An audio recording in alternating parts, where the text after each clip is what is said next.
Welcome to Aircrew Interview. I'm Mike Young, your host. This is part one of our very first episode of our new side series, Happy Hour. In this episode, I chatted with Paul Kennard in his very own crew room, and we chatted very candidly about everything from flying the Chinook, the airshow scene, social media, and much more over a few drinks of food's choice.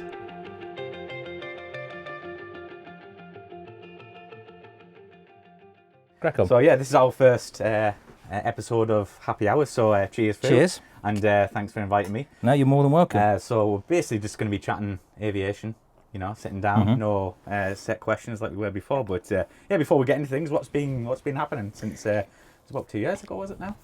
Well, it's sort of 2 years we did the gig up at the museum. Yeah. So obviously done a couple of Q&As, which both been really good fun. Yeah. I popped in on Justin Payne's Q&A the other week just to say hi. Justin's an old mate of mine, so it's good. I drop in on ones where I think I can add some value. I knew that he was going to take the mickey out of helicopters at some stage. So you're not needed anymore. They're not needed. And I was going to piss you off. And he's absolutely right. I mean, some of the work I've done with NATO in the advisory groups is looking at exactly that thing. Yeah, the helicopter. Even if you were to, you go out and buy the most cutting edge rotorcraft now. So you buy something like an H160 Airbus, or you buy even a new Black Hawk. Yeah. There's a limit of forward speed, and your limit of forward speed is about 160, 170 knots. Is that pushing it? Or? That is realistically as fast as you're going to take a conventional helicopter. And he's absolutely right. So that mechanical, it's a very inefficient way. A test pilot, Sikorsky, explained it to me in the States last year when I was talking to him about it, and he said, the thing about helicopters, a helicopter is designed to hover. And just like Jiff said, where he said, all you do is you effectively move it off the hover, and you keep moving it away from the hover, but its natural state is a helicopter wants to hover. And if you look at something like a V-22 wants to fly. It doesn't like hovering. Oh, so that's not its natural state. It's not its natural state. Right. So the V-22 is reasonably efficient in the cruise, but it's actually quite inefficient in the hover because it's under-rotored for the hover. Right, didn't know that. So it has a very, very high downforce because it has a very low rotor area. Yeah. So it has what we call a huge disc loading. Right. So in terms of downwash, it's probably more severe than a Chinook.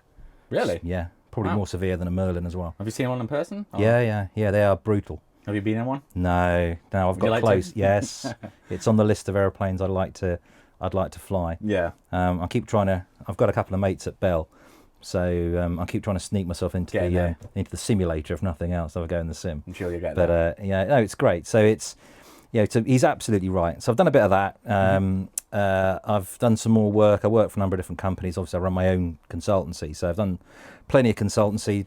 Been all around the world with NATO. I write for Heliops magazine in New Zealand. I didn't know you knew Kip Morton because you kind of give each other banter sometimes. I've never met Kip. Have you not? You just seem to like gel quite well. But what it is there's all the Air Force. So you have. I'm not going to call it hierarchies. I'm not going to call it swim lanes because that sounds awfully like a staff officer, and I was never a very good one of those. But what you've got like the RAF. The RAF is a club. Yeah. Military aviators in the UK is a club. It's like a Venn diagram. Yeah. You keep interacting at various levels. And so I've never actually, not far to my knowledge, I may well have been in a bar with Kip at some stage at an air show or been on a course with him somewhere at Cranwell or the Air Warfare Centre or somewhere. But when you see somebody you think, he's got exactly the same thoughts and this as I have, then the banter flies. And particularly when, Kip comes from a JAG background, which is, it's not a bad aeroplane for a leaf blower. But that's just banter. That's the banter behind it. You have to respect that. And obviously I didn't do well enough at school. I ended up flying helicopters. I wouldn't say that. But that's the banter. Yeah, of course. And that's the way the banter has always been. So Kip and I, we've never shook hands with a bloke. Yeah. But we'd probably bump into each other in a bar, have a beer, within an hour and a half, you've told each other a whole load of grossly inflated and exaggerated war stories about how great you were. Yeah. And how great we were, not how great we are. And do you think, because I always wonder, it's probably the same in, normal jobs and stuff like that, but is it do you get on with most guys when you're in the service, or is it some people you just think, I'm not really liking them? It's a really interesting question. And what's interesting about it is you think that you'd all be the same because you're selected. That's what I always thought when I started. So you're selected, but the selection is mainly about aptitude, and the aptitude can be about any number of things. The interview is very subjective. Right. And I've given the interview. I've interviewed when I was holding on the University Air Squadron for people that were going to join the UAS. So I've done the interview a load of times, and I've been a guinea pig at a training course, people giving the RF interview. So you get an they take you through the interview and say, well, this is why we asked this question, this is why we asked that. And they're looking for, depending on which branch, they look for slightly different personality traits. Yeah. But society is broad. The human genome is surprisingly broad, considering how much DNA we share. Yeah. And there will always be people on a unit, people on a squadron, people on a station, people on a force that you just don't get on with. Yeah. And it happens. Now, it's very rare that you end up with a personality clash so bad that you physically can't work with them. Right. But I'll give you an example. When we sat down about, I don't know, a month or so before Gulf War II started, we sat on HMS Art Royal, bobbing up and down the Northern Arabian Gulf. I was the training officer on 18 Squadron, and I sat down as the training officer with the flight commander, squadron boss, and the crewman leader, and the main instructor, the QHI. And the five of us sat round a table in the wardroom on Art Royal, and we crewed up the squadron. We said, right, these are the guys we've got. We want to get them into a bit like Eddie Jones has just done with the England rugby team. We want to get them. We want to make sure everybody knows who they're paired up with, so they can start flying together more. We'll program them to fly together. Yeah.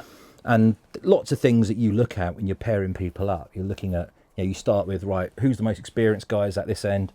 Who's the LCR guys that have literally just come off the OCU? Because we had 3 or 4 of those guys we took to war with us, 2 months off the OCU. They're flying night AR-5 missions off an aircraft carrier. Were they ready for that?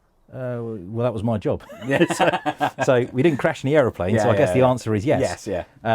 But what we did was we said, right, if you're fresh off the OCU, you fly with the most experienced guy. Yeah. So that was one of the ways we worked in towards the middle. But we at every stage, we said personality.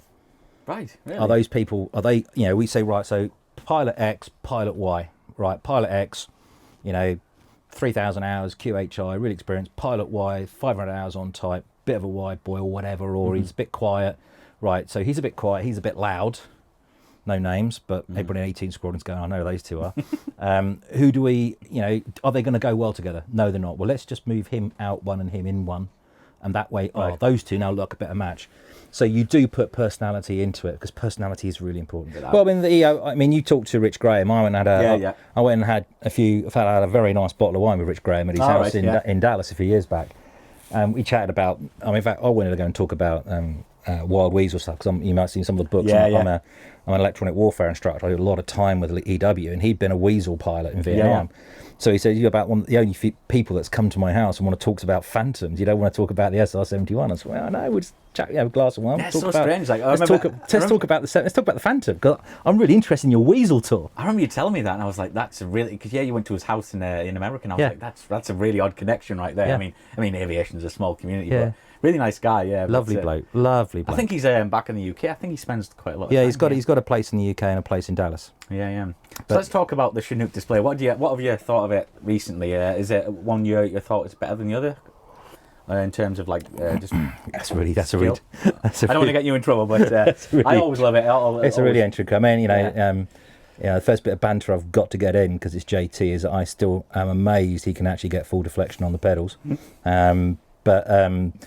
It's different. The display has changed over the years because the aircraft has changed. So the aircraft is, I've not displayed it. I've displayed the aeroplane once, and then I rolled demo at Eastbourne once, which was just basically me flinging the aeroplane around a bit, which kind of sums up most of my flying career, in fairness. It's the move. I've only flown the DAFX and the simulator, the digital flight control system that the new aeroplane's got, and it is different. So the fact that I think that the boys have been able to put on such a good display this year is encouraging. But because they'll still be learning about what you do and what you can't do with DAFX, and the aeroplane is more instrumented than it used to be. It will tell. There's now a spy in the cab. Lots of stuff when I was flying the aeroplane was visually judged or an estimated. Right. So we had an angle bank limit of 60 degrees, but in the book it said a visually judged angle of bank. And if I'm looking out the window, because that's the way you need to look. I'm not looking at the attitude indicator. No.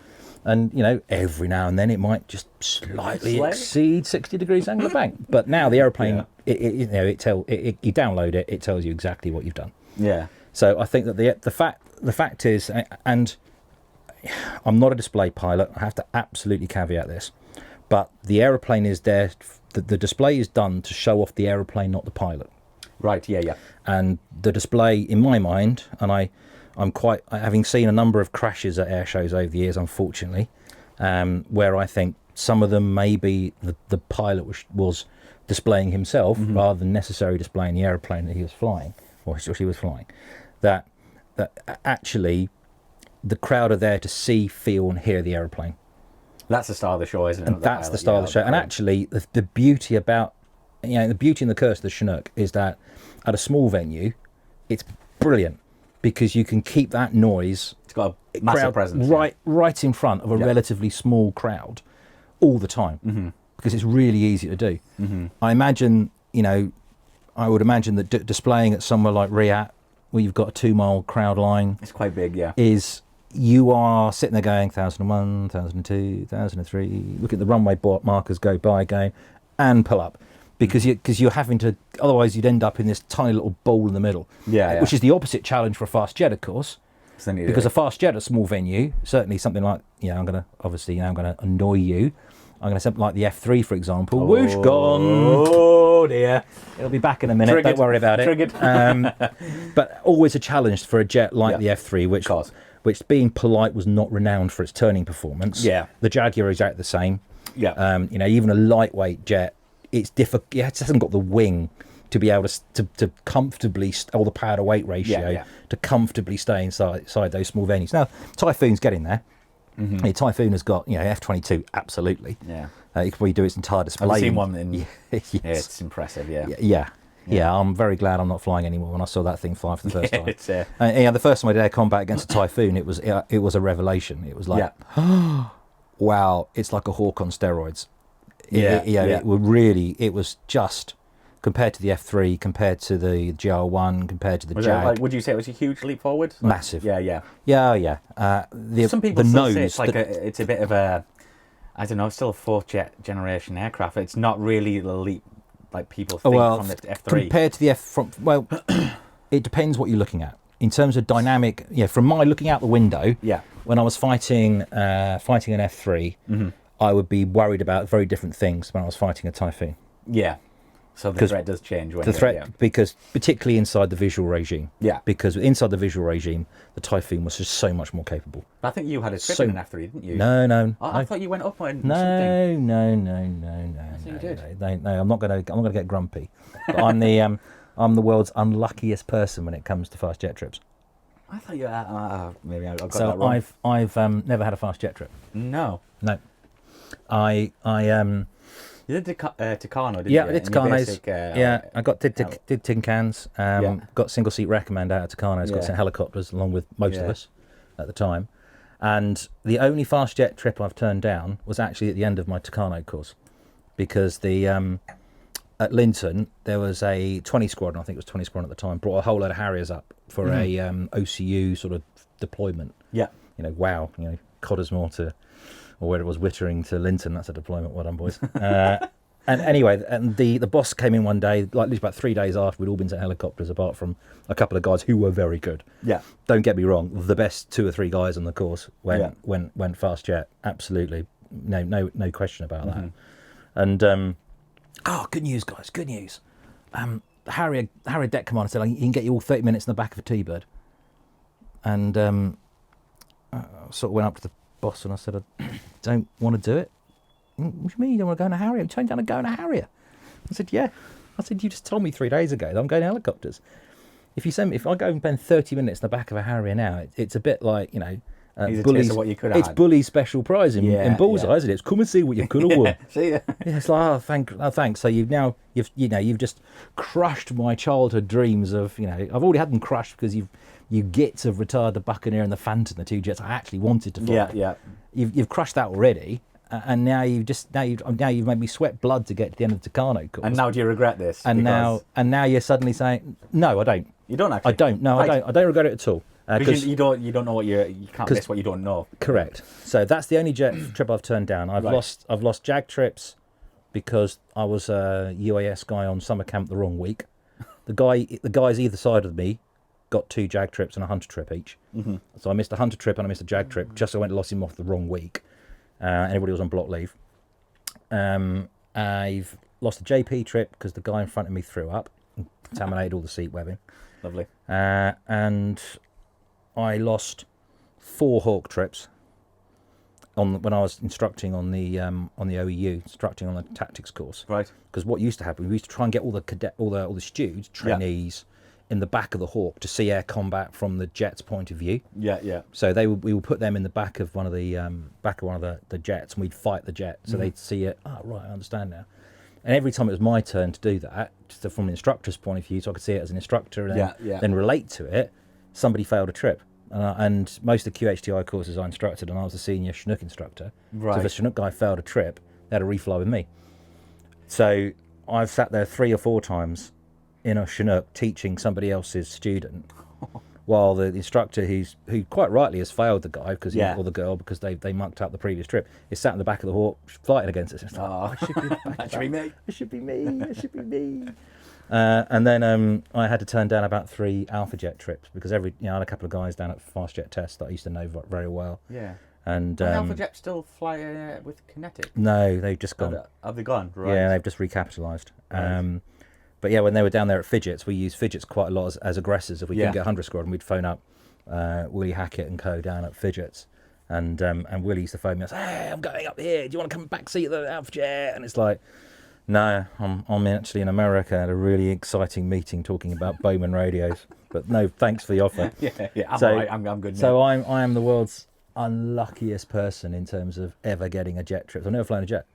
So the ironic thing is, I flew a lot with a guy who was a navigator. He'd actually been chopped from pilot training, but he's got more jet hours than I have as a pilot, even though he ended up in the backseat of a Tornado first, because he actually got chopped off jet provosts. So he often reminds me about the fact that of course I've got more jet pilot time than you. I bet you love that. yeah. So is everybody pretty much. But as with most things with aviation, though, it swings and roundabouts, because if you now talk to guys who are going straight through to helicopters, they never even touched Tucano.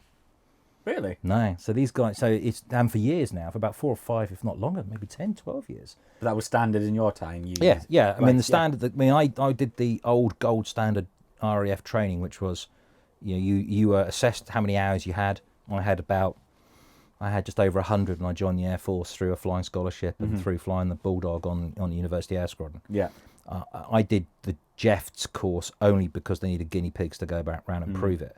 But then your Tucanos, basic flying training, fast jet lead-in, an extra sort of 40 hours on the end doing, more pseudo-tactical flying. And then you were streamed everybody was streamed at the end of, technically everybody used to be streamed at the end of basic flying training. So if you were stream fast jet, you do fast jet lead-in. If you go multi-engine, you do multi-engine lead-in, which might be a load of IF. Yeah. And probably, I don't know, dairy cream sponge eating or something.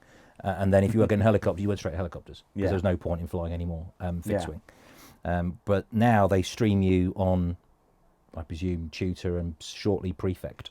And so you won't touch the Tucano for another a couple of months it's got left. Yeah. And you won't touch the Texan unless you stream fast jet. Yeah, Texans, that's just come in, hasn't it, recently? And we've done that for 10, 12 years. So at least I got 160 odd hours flying the Tucano, which was. Do you have a patch from that? Because obviously, I'll take some pictures, folks. He's got his patches up there. So there you go. I'll take one now while we're. So there's the Tucano course up there. It's a bit like when you set your own company up, naming your company. It takes longer to work out what you're going to call it than it is to actually set it all up. Yeah. And a patch is exactly the same thing. It takes weeks. You're all moaning at each other, going, "Oh, we can't have that. It's rubbish. Oh, somebody else has done that. Oh, that's a rip-off." And stuff like that. So course patches are an absolute nightmare. Yeah. Right then. So we've had a gin and tonic. Well, a gin and tonic. We've had a gin martini. All right. We could have a beer, or we could have something. I'm a guest in your house. I'm going to let you choose. Right. Well, let's have. Let's have a shot of whiskey, shall we? Shot of whiskey. Go for it. And we'll have fat. Yeah, so I won't use those. Got that?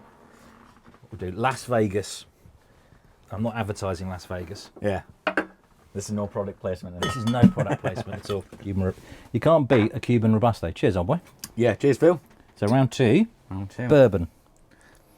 I won't say what this is, but it's a bourbon, yeah. Ooh, that's nice. Oh, yes. So how often do you get in here? So in here, depends how often. It's inversely proportional to how often I'm in trouble with my wife. No, joking aside, if I'm writing for the magazines, or if I'm writing reports for NATO, or I have my library here. So yes, of course I use the internet, but my degree's in history. I'm a trained historian. It's why I have a library, because I like books. You do have a lot of knowledge. I remember the first time we met, and I think we went for a pint afterwards, didn't we? Yeah. Bought you a pint, and you were telling me about all the knowledge, and I was like, Jesus Christ. I feel like a bit of an amateur, but like I'm not like I don't go into detail. So I was telling my girlfriend Chelsea today. I was like, oh, he's gonna ask me about this radar or something. I was like, I'm not gonna know. Why would I? Yeah, I know, but like and the thing I get is, nervous sometimes. The thing is, and this is one of I've written a couple of articles about exactly this point, which is about we are as pilots, we're astonishingly arrogant people as a rule. There's a lot of very, very uptight, arrogant people in aviation, and a lot of them actually have, my humble opinion, have no right to be. And people, aviation's a bit like cricket. Strange analogy, right? But cricket, people, professionals at cricket use their average, right, and their experience, their batting average or their bowling average, and their number of matches they played as a justification for how good they are. And in the same way, pilots, a lot of them wave around the number of hours they've got as some sort of measure of how good they must be. Right. And there's not actually a correlation there, because you could be a batsman in cricket who has an average of 45, but every time you bat, your team lose, because you spend 45 overs, acquiring 60 odd runs, and your team lose by 100 runs because you've not scored quick enough. But you, on paper, look like a good batsman because your average is good. Good analogy, yeah. But you're not actually helping the team. And flying's exactly the same. You can be a 20,000-hour 747 captain who's probably landed the aeroplane once every 4 months for the last 30 years. In terms of actual pure, in terms of systems knowledge, you're up there. Yeah. You can probably fly yourself to any destination in North America without even using a flight plan, because you've just done it. That level of systems knowledge, of radar knowledge, of nav aids knowledge is all there. Yeah. At what cost to your ability to actually hand fly an aeroplane? Somebody once said something to me very, very profound, and he said, the only people in the world more arrogant than pilots are surgeons. Really? Yeah. I thought it would be actors. No, actors aren't arrogant. They're just different. And wealth is, they can have immense wealth. And acting, I have an actual absolute respect for some of the people that act, because you have to completely change how you behave, and the confidence, particularly stage acting. Stage acting in front of a live audience. Absolutely. That is, you have to get it spot on. Yeah, I've done a bit of that when I was a lad. Oh, really? A bit of Amdram and stuff when I was a lad. But it's a bit the same as standing in front of a conference of 500 people giving a presentation, or standing in front of a mass brief at TLT Nitex where you've got maybe 400 aircrew in the tent, or in the hangar, and it takes a certain type of not to say courage, that's completely the wrong word, but confidence to be able to do that. But aircrew, we have some very odd people that think that because they've got 10,000 hours, they're brilliant. And there's a few maxims in aviation. One of them is, aviation's full of them, but one of them is there's few things in life more dangerous than a 100-hour pilot, other than a 1,000-hour pilot. Because their confidence is because they think that 100 hours I've cracked it. I can do this flying lark. I'm absolutely brilliant at it. And 1,000 hours, oh my goodness me! Now you know absolutely everything because you've got 1,000 hours. But how many hours do you actually have on Chinook? Me? Yeah, I had 2,000 on Chinook. That's quite a lot. It's not. Is it not really? No, nothing like what I should have had. I thought it was quite a lot. I think anything over 1,000 to me, it sounds like a lot. I only end up with 2,000 hours on Chinook because I spent 5 years on the operational evaluation unit. Right. So we would fly maybe 110, 120 hours a year on the OEU, whereas on a frontline squadron you'd fly, particularly in the noughties with Afghanistan, you'd probably fly 400 to 500 hours a year on a frontline squadron. That's a lot. So the difference between us to be on an operational evaluation unit, you've got to have a certain level of ability and credibility and experience, because you're not going to fly that much. That's a given. Yeah. And also then the flying you're going to do is chances are it's going to be quite advanced flying. So a lot of the trials work that I did on the OEU was very, very advanced. You're trialing new stuff, trialing new techniques. So you're doing stuff that isn't run of the mill. And it's quite often you're bouncing off currencies. You may be not flown for 30 days. And then you have to do a risk assessment before you go flying to say, actually, am I up to doing this quite advanced? No. Can I have an aeroplane for an hour beforehand just to get my hand back in before I then do something that's actually quite difficult, just to make sure I'm happy with it. So the OEU, I mean, for the helicopter OEU, because we taught the tactics course as well, we would get probably half of our annual hours in the space of about 6 weeks, which was a staff workup and then teaching on the tactics course. That would be pretty much half our annual hours would be in a 6 week to 2 month period. And the rest of the time you're flying for currency. And we were always going out at night currency and IF currency and stuff like that. So, I've got 2,000 hours on the Chinook, but most people that of my vintage that stayed on the front line will have almost double that.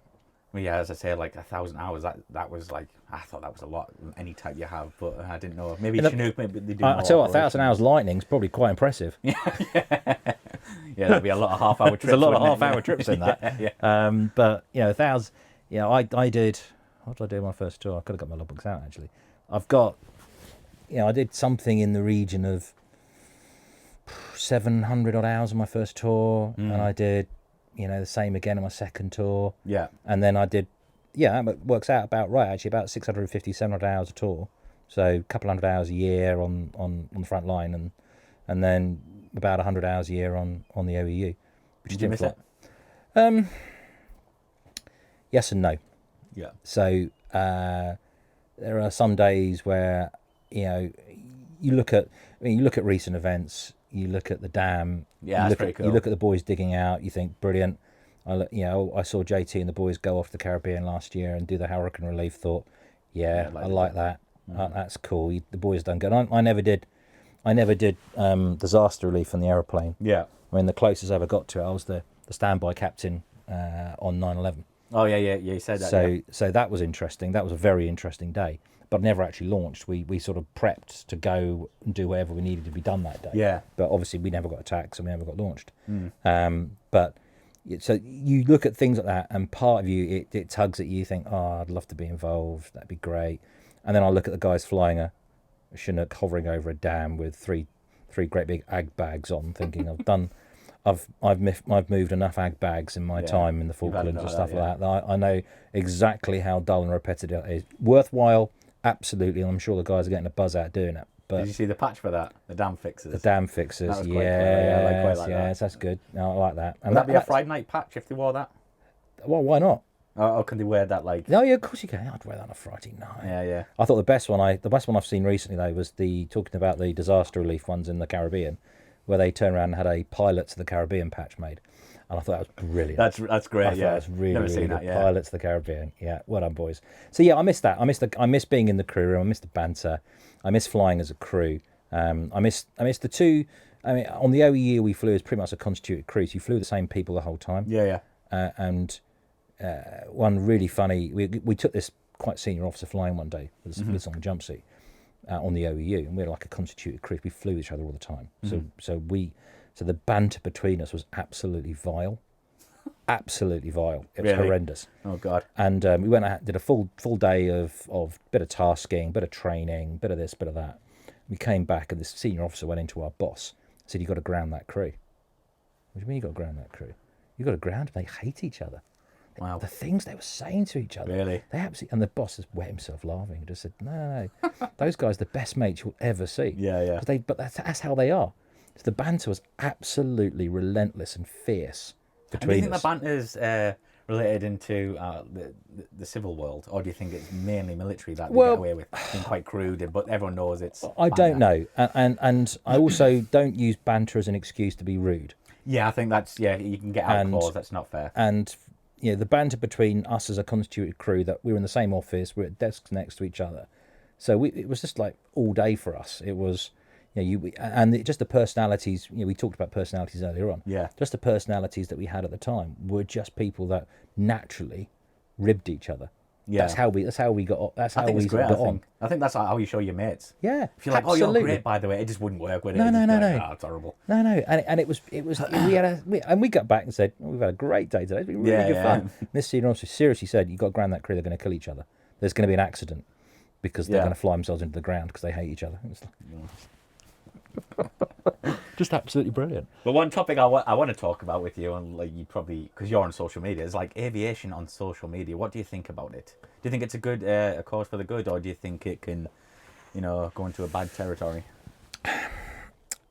Right. So a caveat on that, and that is that all I am is a spotter that did quite well at OESC. So, right. Is that how you class yourself? That's how I class I don't think myself. other people would. Our viewers. I was an aviation enthusiast. I wanted to be a pilot since I was about 5. Yeah. Obviously I became a pilot. I'm not sure I've actually advanced much from being a 5-year-old since then. But for me, I never. You can talk about imposter syndrome, and I honestly had imposter syndrome for years because I thought I want to be a pilot. I'm never going to make it because those guys are really great. They must work really hard. They must be really cool. Must be really talented. But so I'm going to give it a go. And I did a flying scholarship at 17 and soloed, and I thought, well, okay, so I've soloed an aeroplane at 17. Okay, fine. Maybe I can. I'm actually as completely useless as I think I am. Joined the University Air Squadron for the Bulldog. Did sail aerobatics, and thought, well, maybe I'm not quite as bad as I thought I am. So all I am was, I was an enthusiast, a spotter, an av geek. I mean, look, I'm an av geek. Yeah. You'll see some photos, folks. And at every stage of my flying training, I expected that I was going to fail, trip up, and I'd go off and do something more normal. And I got through. I got through. And almost nobody was more surprised than me the day I actually arrived at Shawbury on Wings Day and had a set of wings put on. I was like, wow. That must have been amazing, yeah. Wow, how did that happen? How did I get here? Mm-hmm. That's me. Have I earned these? Can I do that? So, social media, aviation. I wasn't a particularly bright kid. I was reasonably bright, but I made a big load of mistakes with my O levels, which were like GCSEs except harder. And it gave me a kick. I did much better in my A levels when I got into university. But all I was a guy who loved aeroplanes, loved flying, was immersed in flying, immersed in military history from a very early age. And social media is fantastic because I think it gives people that you'd meet. I used to go and do a round of air shows every year. So this is wallowing in nostalgia now. But as a 15, 16-year-old, I'd go and do Mildenhall Air Show, Heavenly. That was a great air show. Great air show. I can close my eyes, but I will close my eyes now, and all I can smell are oil drums cut in half, burgers, but burning burgers, and next to them another oil drum cut in half, full of ice and cans of Budweiser. I love that. Yeah. And that to me was one of the most fundamental things about my childhood. It was just brilliant. So Mildenhall Air Show, Alconbury Air Show, Yeovilton Air Show, Upper Hayford Air Show. Yeah. Me and a couple of mates I had when I grew up, we would get on a train at 4 o'clock in the morning and end up at Upper Hayford at about 10 o'clock, 11 o'clock, get the bus up to the air show. Yeah, and you'd be walking around Upper Hayford looking at, the F-111s and all that sort of stuff. And it'd be just like brilliant. So absolutely, that's great. You'd see people, but you'd only see them every air shows. Yeah. Because there was no such thing as Facebook. There was, there wasn't an internet. Say it, whisper it. Yeah. It wasn't an internet. Oh, back then. There was a time when there wasn't an internet. So what it does now, I think the communities now enable people to be much more of a cohesive group. Mm-hmm. I sit there. I'm a bit of a voyeur on some of these groups on social media. I pontificate on some of them every now and then when I get triggered. But I think the important thing is it's a hobby, guys and girls. It's a hobby. Don't take it too seriously. And every now and then you see somebody who asks a dumb question, and it's in aviation there's no such thing as a dumb question. Yeah. If you don't know the answer, that's why you ask a question. Yeah. It's not because you're stupid or you're lazy. You might just have forgotten it. You don't genuinely know because you've never been told. Exactly. So don't think there's any such thing as a dumb question. And I really like it when somebody asks a question and they sort of, I don't know, and people are kind and gentle. Yeah. And then when somebody sits there and rips them, it's like, well, really? Is that? Are you putting somebody down to make yourself feel good, or are you? Yeah. Or are you actually? You're not actually helping here. Yeah. So, for me, one of the reasons why I do things like this, one of the reasons why I was always pleased to take an aircraft to a static air show and stand in front and talk to people is that, I'm really, really lucky. I'm the guy that used to sit at the other side of the fence, and I got to do it. Yeah. I think that's an enviable position. I think, because a lot of the people who go to the air shows wish they were in your position. Whatever it is, it could be from the small, something like a Tucano pilot right up to Typhoon. Everyone wants to be on that other side of the fence. Everybody wants to be the other side of the fence. Yeah. And I got very, very lucky. Yeah. I got the other side. And I used... I wouldn't say lucky, though. But you have to use luck, though. Luck's so important, mate. And the reason why luck's important because you could go to that aircrew medical and find you've got a heart problem, a lung problem, an eyesight problem, a balance problem, a perception problem that in your everyday life... wouldn't affect you. Never affects you. You've never known you've had it. Yeah. And you can walk into that first aircrew medical, and back in my day it was Biggin Hill. Biggin Hill, yeah. Back at Biggin Hill. You walk in there and your dreams are completely in the hands of a doctor. Yeah, that's a scary thing. And especially if you put all your eggs in one basket. Put all your eggs in one basket. You walk in there and the doctor says, oh, did you know you're colourblind? No. Oh, sorry, son, you're colourblind. And it happens to people. Yeah, I've heard that story. It absolutely happens to people. You do the breathing thing. And say, have you got a history of asthma? No. Well, you've got asthma. Because your lung function isn't up to what it should be for your age, your size, and your height. What about eyesight in terms of... Did you wear glasses? No, I mean, now... Sunglasses? Natch. Clearly, all the time. Aviators, but, obviously. But back in the day, I don't think if you had to wear glasses, you weren't allowed in. But I think now... Are you allowed now if you get laser eye surgery? Does that class... I honestly don't know. Right.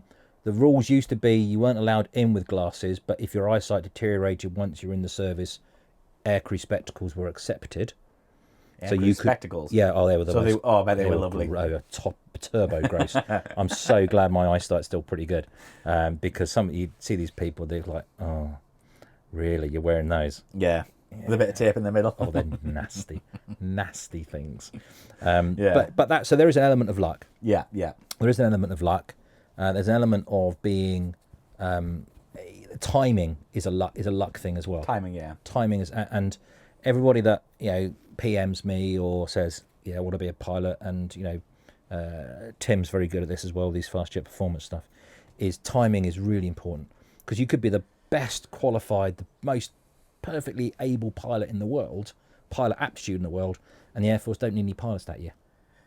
And it happens. And back in 2010, you had a whole load of people who were just thrown out, who passed OASC, who passed Cranwell, they were commissioned, they were on courses, and they were thrown out because the Air Force didn't need them. So that luck has to hold.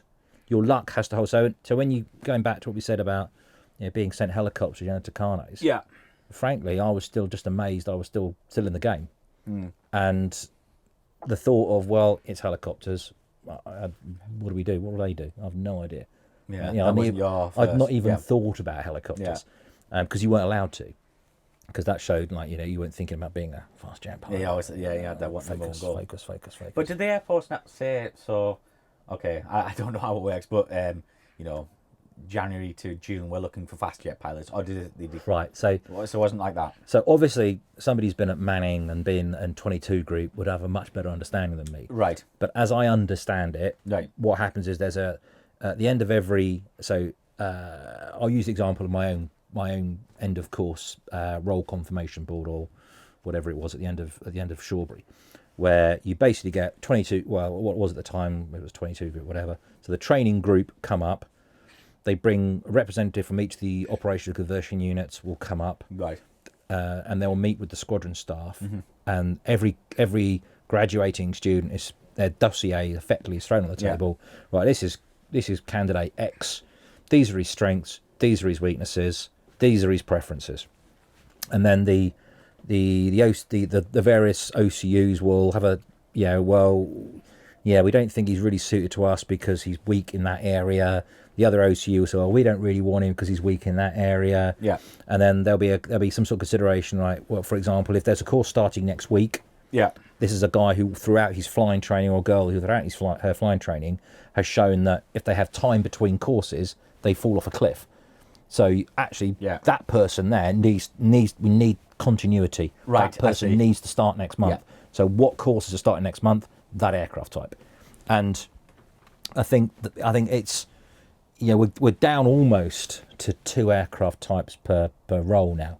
Yeah. We're not far off it. Yeah, pretty much. So you're down in the fast jet world, you're down to, Typhoon or F-35. In the helicopter world, Merlin. you're down to, well, the Merlin's gone, it's in the Navy now.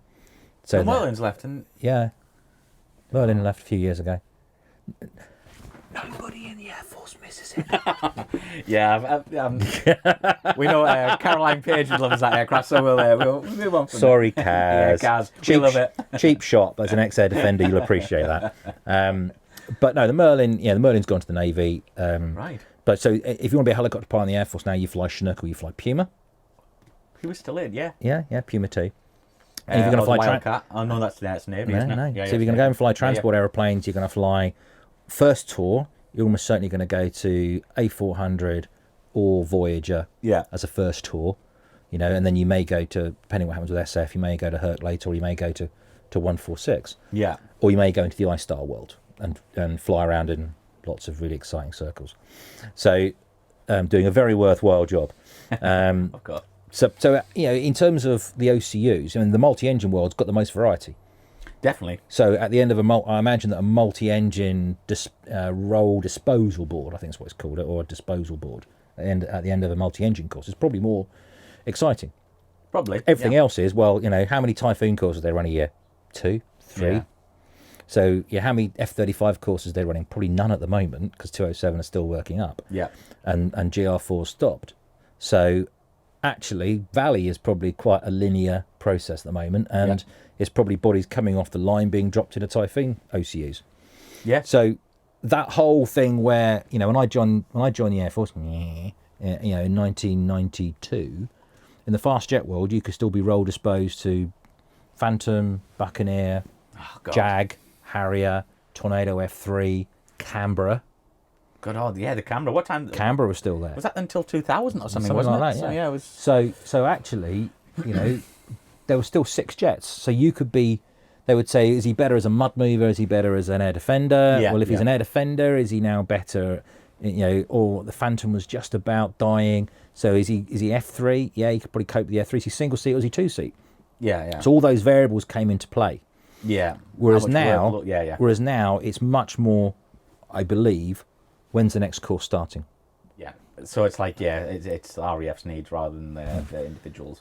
But it always has been. Always has been. But now probably more than ever, like it's I can imagine if you want to go fast jet, you've got F-35 or Typhoon, And you're more likely to go Typhoon. Probably, yeah, because the numbers game. Just simply the numbers game. It's a numbers game, yeah. And but on that note, what would you ideally wanted to go on to? Because you said Buccaneer or Phantom. Buccaneer or Phantom, yeah. But if you had, I'm going to pin you down on one. Really difficult. As an historian, I probably would have said the F4. Right, yeah. Because of the history. Because of the charisma around the jet, the history around the jet. The Buccaneer was a fantastic aeroplane, and I'd love to have flown it. I flew the simulator once. Loved it. Great. Do you have any buckmates? Well, that was one of the harder things was, as the forces were winding down, a load of the guys came off the force and started instructing on Tucanos. Yeah. So I ended up flying with Buck and F4 mates through most of my Tucano course. Yeah. And so I'd be doing low level in a Tucano and this with a Buck mate, and he'd be saying, "This is how we do it in a Buccaneer." I'd be like, "Whoa, this is really cool." Yeah. And then you'd be going up, and I remember doing a tail chasing sortie with the in a Tucano with a couple of ex-Lightning and F4 guys. Oh God! And we'd brief min speed. We're not going to be below 100 knots at any one stage, and we've gone past tail chasing. We're now actually doing air combat, and I'm looking at the airspeed, and it's winding down through 10, and I'm about to bug out. and the voice in the back says, "No, stay in." So we're below 100 knots, sir. I know, stay in. We're below 100 knots. Roll left. I can't roll, sir. I've got no aileron authority. Use a booter rudder. And literally, so we ended up having so if you're doing low level, the buck, mate, it was brilliant. If you're doing not air combat, if you're doing tail chasing at medium altitude with an F4 mate or a Lightning mate, it was also brilliant. Yeah. So you got to fly with both sets of people. The best of both worlds. Yeah. Best of both worlds, and that was and then you went flying with Herc mates who were interesting to fly with. Yeah. Some of them were very interesting to fly with. Yeah. So another thing, because we're on social media a bit, but are you more a member of like groups like spotter groups, or is it like specific aircraft, so the F4 Phantom group or the F-14, or is it more generalised? Well, I kind of get invited into groups that I've never even flown. Yeah, you probably get that a lot. Through mates of mates and stuff like that. Yeah. So I end up in groups, and I'm a member of the F4 group. I think it's brilliant. There's loads of people on there that I know. A lot of F4 navs, particular. I came across the helicopter world rather than fly the F3 because they still want to be able to turn. So people like Kaz and other people came across the helicopter world. So we had a load of XF4 guys in the helicopter world, which was great fun, really good fun. And yeah, I mean, I play nicely. I'll answer questions if I can. I think because you're obviously in our group, and I think you're respectful, and I think you put in the wisdom when you can, but. There's some groups. They can be a bit. They can be a bit chafing. Yeah. They can be. I don't know whether that's a comment on aviation or just a comment on life in general. Now people seem to have life. Ironically, we're supposed to become. Millennials are supposed to be quiet, gentle. Love the earth, love each other. But there are a lot of groups on social media, not just aviation groups, where if somebody smells blood, that's it. It's a feeding frenzy. Oh god, yeah. And everybody piles in. The people are very, very, I'm going to use the word advisedly, precious about their hobby. Totally, yeah. And there's a lot of quite precious people that perhaps, a lot of times, particularly after I've had a few sherbets, I sit there and I go onto ramp mode and I'll write this massive long post, and I'll sit there and think, before I hit enter, you have to reread it. Do I mean that? And I often think about Lincoln. And one of Lincoln's best bits of advice that he did was he said, I'll get something hacks me off. Yeah. I'll write a letter about it. I'll put it all down right at the person. I'll write it. The act of writing the letter gets it off my chest. I then rip it up, and I then write a much more measured second letter, which is the one I actually send. Yeah. And I think sometimes and that's the beauty about letter writing. The beauty about letter writing is it buys you time. It's a bit like, in to use an analogy to a weapon, a letter is a cruise missile. It takes a long time to get there, both in terms of drafting and sending. But once it's gone, you can't send it back, really. An email, a response to a post on social media is instant. There's instant gratification, and yes, you can delete it. But what people do is they take screenshots. Yeah, it's say you're busted. away, yeah. So you're busted. If you say something really controversial or rude or outrageous, you're busted. Yeah, but it's also like I don't know if you're a fan of Ricky Gervais, and he said, in the past you had to write a letter, so you had to sit down, write it, and he's like, I can't be bothered. Whereas Twitter, or Facebook, you write anything, and you don't even mean it, and it's clicked and it's out there, and you're like, oh. And then you can't take it back. And then you're like, what have I done that because for? you can cancel it, but somebody's already screenshotted it. Yeah, and as you know, aviation's it's a bit of a fickle world, and some people get as you say, get really precious. But I would have, and there's this one bloke. I was standing in front of a Chinook at, where was I? I think it was Waddington Air Show, in sometime in sort of the mid to late 2000s, and this guy came up to me, really weird, and this is not a generalisation, but there are some strange people in aviation. Oh yeah, but it's a broad church. Hope I'm not one of them. I'm one of them. We all just have our own little foibles. Yeah. And this guy, I know you, and I thought, I've no idea who you are. And he gets his book out, and bless him, he says, look, you signed my book at RIAT at 99. What book was this? It was his little book that he took around to every air show. Oh, and he got a little signature book. Right. And he said, there you go. Look, Autograph hunter. There's you. Riat 99 stood in front of this aircraft. Jesus. And I thought, That's brilliant. cool. That's I thought, brilliant. mate, that is just the coolest thing ever. Yeah, but your shares on yet. That's yeah, me. of course it's me, mate. But but that's the sort of thing I really like. Yeah, yeah. And you,